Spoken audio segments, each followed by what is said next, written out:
Bismillahirrahmanirrahim. Assalamualaikum warahmatullahi wabarakatuh. Alhamdulillah nahmaduhu ta'ala wa nasta'inuhu wa nastaghfiruh. Na'udzu billahi min syururi anfusina wa min sayyiati a'malina. May yahdihillahu fala mudilla lahu wa may yudlil fala hadiya lahu.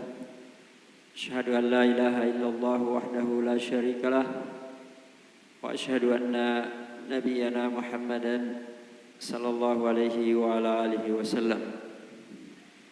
Ya ayyuhalladzina amanu taqullaha haqqa tuqatih wa la tamutunna illa wa antum muslimun. Amma ba'd, fa inna asdaqal hadisi kalamullah, khairal huda huda nabiyyina Muhammad alaihi salatu wassalam, syarrul umuri muhdatsatuha, fa inna kulla muhdatsatin bid'ah wa kulla bid'atin dhalalah wa kulla dhalalatin finnar. Alhamdulillah ikhwani fillah rahimakumullah. Untuk mengisi sebagian waktu kita, mumpung kita sebagiannya iktikaf, saya akan bacakan beberapa hadis yang dikumpulkan oleh Syekhuna Syekh Abdul Razak bin Abdul Muhsin Al-Abbad hafizahullah ta'ala, yang beliau beri judul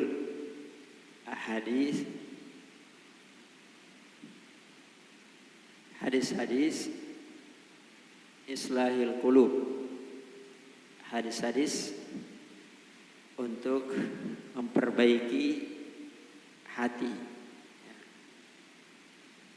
Dan ini sangat cocok, walaupun dalam segala hal cocok, tapi ketika masuk di 10 terakhir dari bulan Ramadan,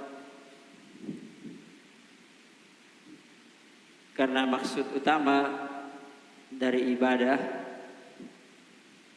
itu adalah memperbaiki hati sebelum memperbaiki jasmani. Yang pertama, beliau sebutkan hadis atau judul, qala al-qalbu huwal asl. Hati adalah asas atau dasar. Jadi ketika ingin memperbaiki sesuatu, maka yang harus pertama kali diperbaiki adalah asalnya, pokoknya. Kalau bangunan adalah pondasinya. Dan beliau bawakan hadis yang masyhur, yang terkenal, hadis An-Nu'man ibn Bashir radhiyallahu ta'ala anhuma, qala sami'tu Rasulullah sallallahu alaihi wasallam yaqul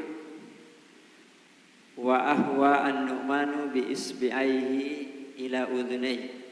Saya mendengar Rasulullah sallallahu alaihi wasallam bersabda, dan Nu'man mengarahkan kedua telunjuknya ke kedua telinganya. Ya, maksudnya menguatkan bahwa betul-betul dia mendengar dengan kedua telinganya. Walaupun dia tidak memberi isyarat, itu sudah lebih dari cukup. Tapi ketika dia beri isyarat, ya itu lebih jelas lagi. Qala Rasulullah sallam, innal halala bayyinun wa innal harama bayyinun wa bainahuma mushtabihatun la ya'lamuhunna katsirun minan nas.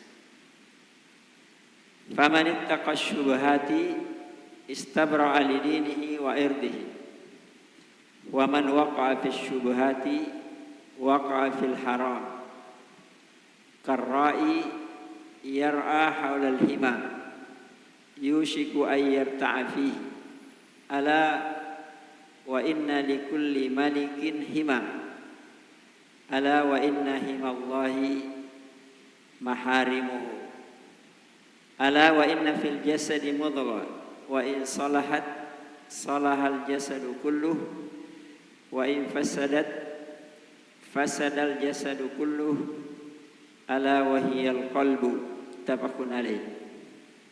Di sini panjang, tapi syahidnya di sini adalah bagian yang terakhir.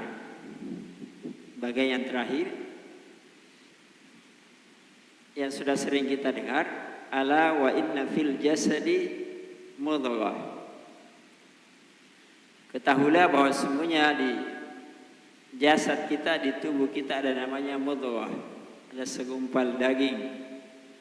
Idza salahat salahal jasadu kulluh. Kalau daging itu sehat, maka sehat seluruh anggota tubuh. Wa idza fasadat fasadal jasadu kulluh. Kalau daging itu rusak, maka rusak seluruh tubuh. Ala wahiyal qalb. Itulah hati. Maka hadis ini dijadikan asal yang agung dalam memperbaiki hati. Dan kebaikan anggota tubuh itu tergantung dengan baiknya hati. Rusaknya anggota tubuh juga dengan rusaknya hati. Kata Syekhul Islam Ibnu Taimiyah rahimahullah, wal qalbu huwal asal. Hati itu adalah asal. Kama qala Abu Hurairah radhiyallahu taala anhu. Sebagaimana kata sahabat yang mulia Abu Hurairah radhiyallahu taala anhu, wal qalbu malikul a'dha. Hati itu pemilik anggota tubuh. Wal a'dha'u junuduhu. Dan anggota tubuh adalah bala tentaranya. Fa idza tabal malik, kalau pemilik, penguasa ya, itu bagus, tabat junuduhu, maka pasukannya juga baik. Wa idza khabusat junuduh. Tapi kalau pemilik itu habis ya, rusak, maka anggotanya, tentaranya juga ya rusak. Sebagaimana hadis yang kita dengar sebelumnya. Nah, maka seluruh apa yang Allah wajibkan, seluruh apa yang Allah wajibkan kepada hamba-hambanya, maka kewajiban itu juga diwajibkan kepada hati. Karena hati itu adalah asal. Maksudnya, jadi seluruh kewajiban yang Allah wajibkan kepada kita sebagai hamba, maka otomatis kewajiban itu juga pertama kali diwajibkan kepada hati. Karena hati itu adalah asal.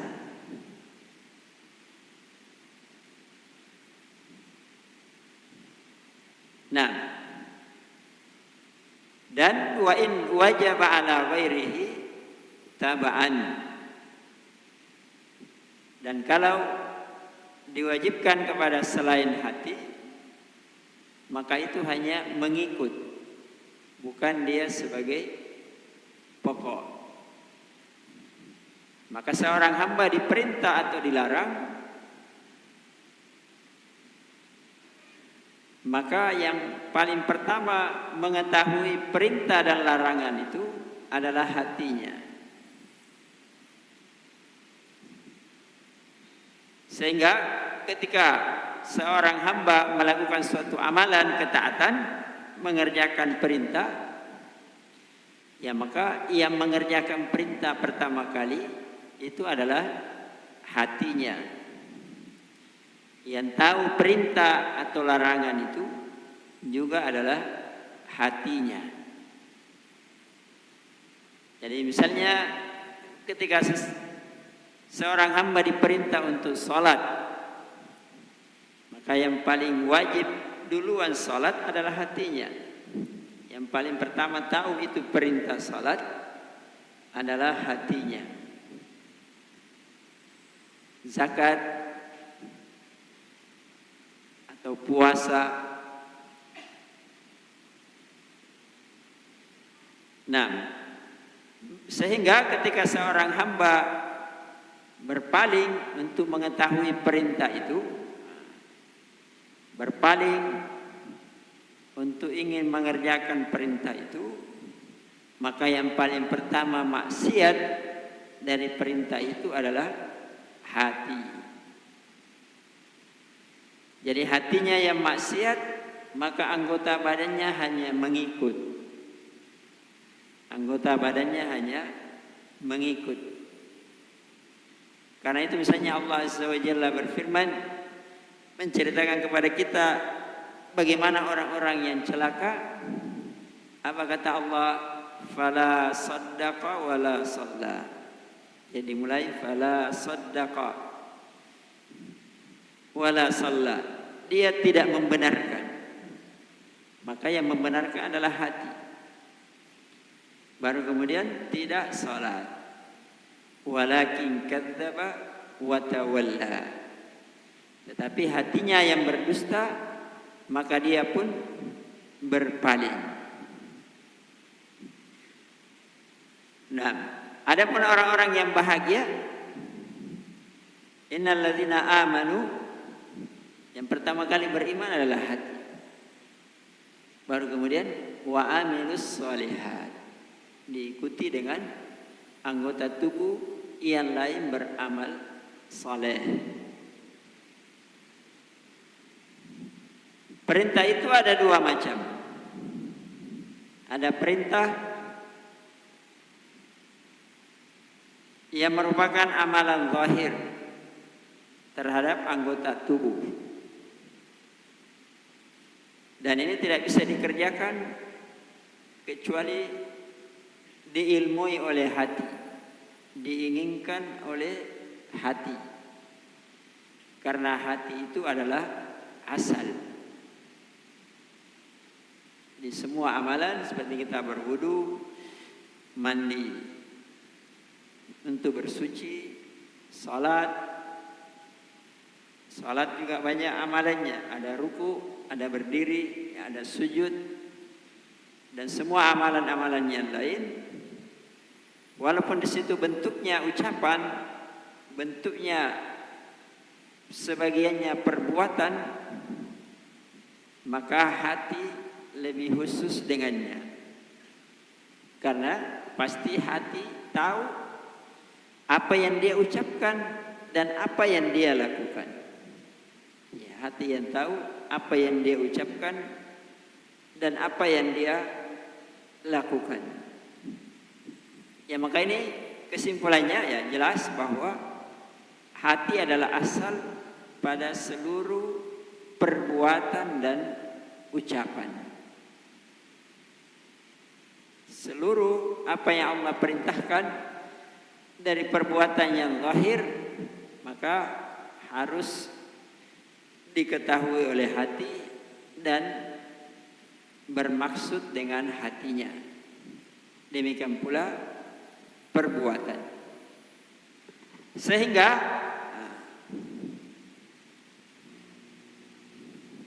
hati kalau dibangun di atas keimanan kepada Allah,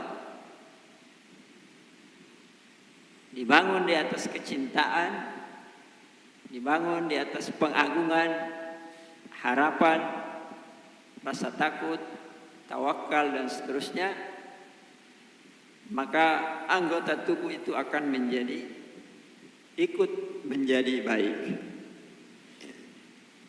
Ya. Karena kalau seseorang mengerjakan sesuatu amalan yang zahir tanpa hatinya ikut, itulah namanya orang munafik. Itulah namanya orang munafik. Nah, kalau dia tidak mau mengerjakannya secara lahir dan batinnya, ya itulah orang kafir. Ya itulah orang kafir. Ya orang mukmin adalah orang yang sejalan antara batinnya, hatinya dengan zahirnya. Ya maka mengenal hukum-hukum ya yang terkait dengan kesolehan hati itu adalah perkara yang sangat penting, bahkan lebih penting daripada mengenal hukum-hukum yang terkait dengan jasmani atau badan. Karena jasmani dan badan itu hanyalah merupakan cabang dari hukum-hukum yang terkait dengan hati. Karena itu dalam beberapa hadis Rasulullah sallallahu alaihi wasallam menegaskan bahwa yang Allah lihat pertama kali adalah hati kalian sebelum amal-amal kalian. Misalnya dalam hadis Abu Hurairah radhiyallahu taala anhu dalam Sahih Muslim, Rasulullah SAW bersabda, "Innallaha la yanzuru ila ajsadikum wala ila suwarikum." Sungguhnya Allah tidak melihat kepada jasmani kalian, tidak pula kepada bentuk tubuh kalian, walakin yanzuru ila qulubikum wa a'malikum, wa asyara bi ashabihi ila sadrihi. Tapi Allah Azza wa Jalla melihat hati-hati kalian, baru kemudian amal-amal kalian. Kemudian dalam hadis yang lain, ketika Nabi sallallahu alaihi wasallam menggambarkan tentang takwa, Nabi sallallahu alaihi wasallam ketika mengatakan seorang muslim itu saudara muslim yang lain, tidak boleh menzalimi, tidak boleh hasad, tidak boleh dan banyak hal yang disebutkan Nabi. Kemudian Nabi mengatakan at-taqwa hahuna wa asyara bi yadihi ila sadrihi salasa marrat. Takwa di sini Nabi kemudian menunjuk ke dadanya 3 kali. Ya berarti hati itu adalah asas. Kalau dia istiqomah di atas takwa kepada Allah, maka anggota tubuhnya juga akan ikut menjadi istiqomah untuk beramal ketaatan kepada Allah Subhanahu wa taala. Dalam hadis Anas bin Malik radhiyallahu taala anhu dalam Musnad Imam Ahmad, Rasulullah sallallahu alaihi wasallam bersabda, "La yastaqimu imanu abdin hatta yastaqima qalbuhu." Tidak akan lurus iman seorang hamba, tidak akan lurus istiqomah iman seorang hamba. Kata Ibnu Rajab rahimahullah, iman di sini adalah istiqamatu a'malil jawarih. Tidak akan istiqamah amal-amal anggota tubuh seseorang hamba hatta yastaqima qalbuhu, sampai juga istiqamah hatinya, sampai hatinya juga istiqomah. Hati yang istiqomah kata beliau maksudnya hati itu penuh, selalu dipenuhi dengan kecintaan kepada Allah, kecintaan untuk taat kepada Allah, ya, kecintaan untuk mengagungkan Allah, kemudian membenci apa yang dibenci oleh Allah, membenci maksiat, membenci dosa, membenci pelanggaran dan seterusnya. Karena itu Imam Al-Hasan Al-Basri rahimahullah pernah memberi nasihat kepada seseorang. Apa kata beliau? Dawi qalbak, wahai saudaraku, obati hatimu. Obati hatimu. Fa inna hajatallahi ilal ibad salahu qulubihim. Karena sungguhnya butuhnya Allah kepada hambanya adalah Allah menginginkan hatinya itu sehat. Bukan Allah butuh jasmani kita sehat, tapi Allah butuhkan pada kita adalah rohani kita yang sehat. Ya, rohani kita yang sehat. Bahkan orang yang sakit jasmaninya pun justru dapat pahala ketika jasmaninya sakit tapi rohaninya sehat. Nah, dia ridho dengan penyakit tersebut, dihapuskan dosanya. Ya, jadi diinginkan adalah bahkan sebagian orang justru lebih sehat hatinya kapan? Ketika sakit jasmaninya. Ya kan banyak orang bertobat karena sakit badannya. Tapi kalau sakit hatinya susah. Walaupun badannya sehat-sehat.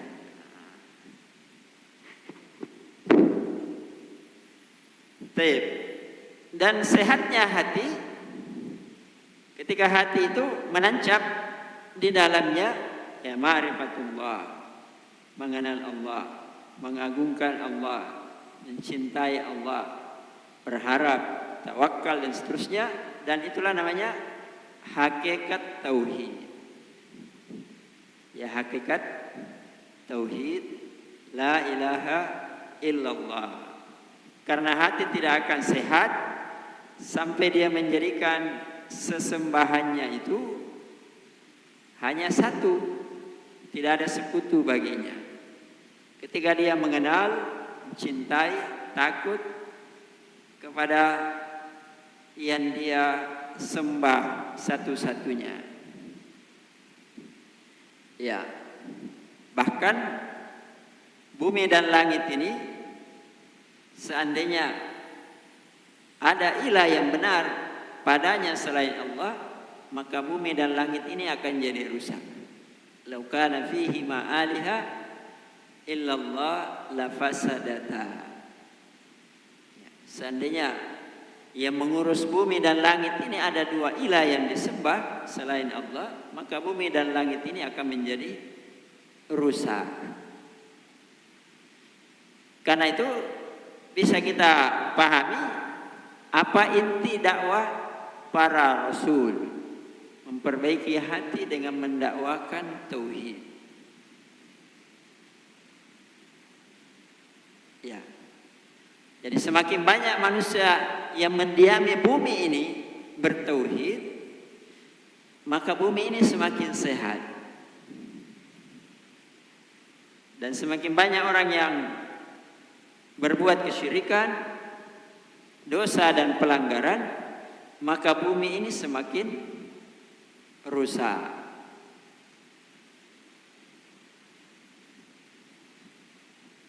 Ya. Dalam hadis yang lain, Nabi SAW bersabda, "Man a'ta lillah wa mana'a lillah wa ahabba lillah wa abghadha lillah faqad istakmalal iman." Siapa yang memberi untuk Allah, siapa yang melarang juga karena Allah, siapa yang mencintai dan membenci karena Allah, maka sungguh telah dia menyempurnakan imannya. Berarti di sini ada kesesuaian antara gerakan hati dan anggota tubuh. Gerakan hatinya, gerakan tubuhnya kan memberi, menghalangi, mencintai. Tapi itu semuanya dibangun awalnya karena gerakan hati. Jadi kalau dia bisa sejajarkan antara gerakan hatinya dan gerakan anggota tubuhnya, lahir dan batin, maka dia telah menyempurnakan imannya. Gerakan hati dan gerakan tubuh, kalau semuanya untuk Allah, ya itulah orang yang sempurna imannya. Nah, berarti bagaimana menjadikan hati itu istiqomah? Itu adalah perkara yang sangat besar. Ya, perkara yang sangat besar. Karena justru sebagian manusia, ya kadang-kadang mereka bersungguh-sungguh dalam menjadikan zahirnya itu istiqomah, tapi kadang lalai untuk menjadikan batinnya istiqomah. Ya. Kadang lebih bersungguh-sungguh mengobati lahirnya, mengobati jasmaninya. Ya bahkan orang yang sehat pun ingin selalu sehat jasmani. Kalau sudah makan pun cari makanan lagi yang lebih sehat. Ya kan begitu. Sudah sehat masih olahraga. Banyak minum, tapi pasti dipilih minuman yang lebih sehat. Karena dia jaga jasmaninya. Ya, tapi pada sisi yang lain kadang dia jauh untuk memeriksa hatinya. Harusnya kalau hati sehat, ya dicari supaya lebih sehat. Kalau sakit, ya dicarikan obat. Karena hati juga akan selalu dimasuki oleh berbagai macam penyakit, ya, berbagai macam. Kalau sekarang orang mengatakan virus, orang mengatakan bakteri atau apa, ya, yang semuanya itu akan melemahkan iman, ya, mengurangi ketaatan kepada Allah.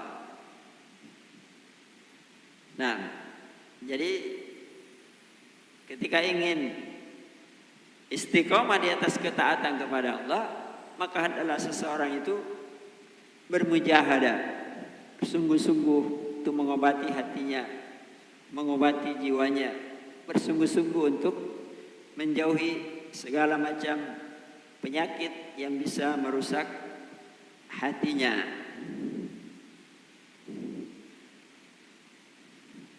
Nah, karena itu kita dituntut untuk mati, ya, dalam keadaan hati itu sehat. Padahal sebagian besar manusia itu mati dalam keadaan jasmaninya sakit. Kan begitu. Bahkan banyak yang jasmaninya memang sudah waktunya untuk mati. Tetapi rohani kita dituntun supaya rohani itu tidak mati, bahkan supaya sehat ketika mati. Makanya kita disuruh mengucapkan kalimat tauhid ketika mau mati, supaya kita menghadap kepada Allah dalam keadaan hati itu sehat. Ya. Karena Allah hanya menerima hati yang sehat. Sering kita dengar ayat, ya, yauma la yanfa'u malun wala banun illa man atallaha biqalbin salim. hari yang tidak bermanfaat harta dan keturunan kecuali orang yang datang kepada Allah dengan hati yang selamat. Saya kira cukup ya untuk hari ini. Insyaallah kita akan lanjutkan sedikit-sedikit. Allahu a'lam. Sallallahu alaihi wasallam ala nabiyina Muhammad wa ala alihi wa ashabihi wa man tabi'ahum bi ihsan ila yaumil subhana rabbika rabbil izzati amma yasifun. Assalamu ala mursalin. Wa akhiru da'wana alhamdulillahi rabbil alamin. Assalamualaikum warahmatullahi wabarakatuh.